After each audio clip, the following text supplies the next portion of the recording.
कधी मुस्लिम बांधवांना ईदला मशिदीबाहेर माझा झगाग असं गाणं लावून दारू पिऊन नाचताना बघितलंय का? कधी ख्रिश्चनांना येशूंच्या समोर शांताबाईचं गाणं लावून मावा खाऊन नाचताना बघितलंय का? कधी जैन लोकांना त्यांच्या मिरवणुकीत आला बाबूराव गाणं लावून नाचताना बघितलंय का? हे सगळे समाज आपापल्या देवांचा मान सन्मान इमाने इतबार ठेवतात, कारण त्यांना त्यांचा धर्म, त्यांची संस्कृती टिकवायची आहे. मग आमच्या हिंदू धर्माच्या देवांपुढेच डॉल्बी साऊंड आणि दारू पिऊन अश्लील गाणी लावून नंगानाच का? हा कलंक हिंदू सणांनाच का लागला आहे, की आपणच लावला आहे? डॉल्बीवर अश्लील गाणी लावून आपणच आपल्या देवांचा, हिंदू संस्कृतीचा अपमानच करतो आहे.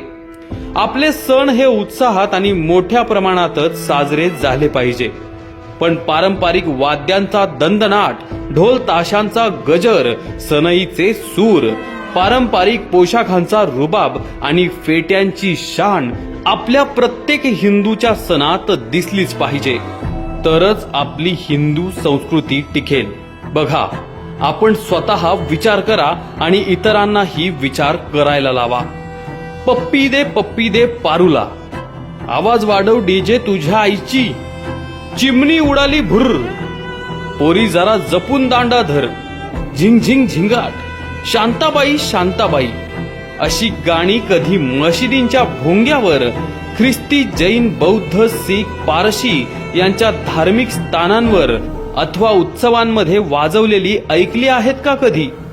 तेही सिनेमे बघतात ना, पण स्वतःच्या धार्मिक कार्यक्रमात, मिरवणुकीत असली फालतुगिरी ते करत नाहीत.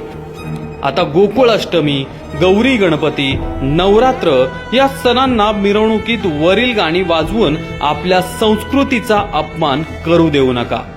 आणि असली फालतुगिरी तुमच्या समोर करत असेल तर करून देऊ नका, त्यांना तात्काळ विरोध करा. आपण गणपतीची वर्गणी मागणाऱ्या सर्वांना आवर्जून हे सांगू की या वेळपासून गणेश मंडळाच्या मंडपातून लाऊडस्पीकरच्या वर कोणतीही चित्रपट गाणी वाजवायची नाहीत. फक्त धार्मिक श्लोक, मंत्रपठण, देश अभिमान जागृत करणारी गाणी यासारखेच प्रसारित करा, तरच वर्गणी देऊ. आणि तरी तिथे जर सिनेमातली घाणेरडी गाणी लागली तर त्याचा आपण विरोध करू. आपण गणेश विसर्जन मिरवणुकीत पण सर्वच मंडळाने हा नियम पाळला पाहिजे. मराठी गाणी सुद्धा चालतील, परंतु कशी?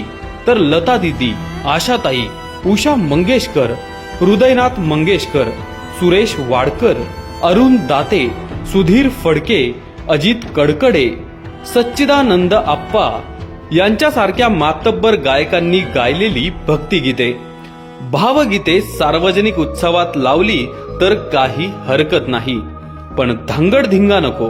हे आवर्जून आपण सर्वांनी आपल्या सुद्धा मनावर आपणच बिंबवलं पाहिजे.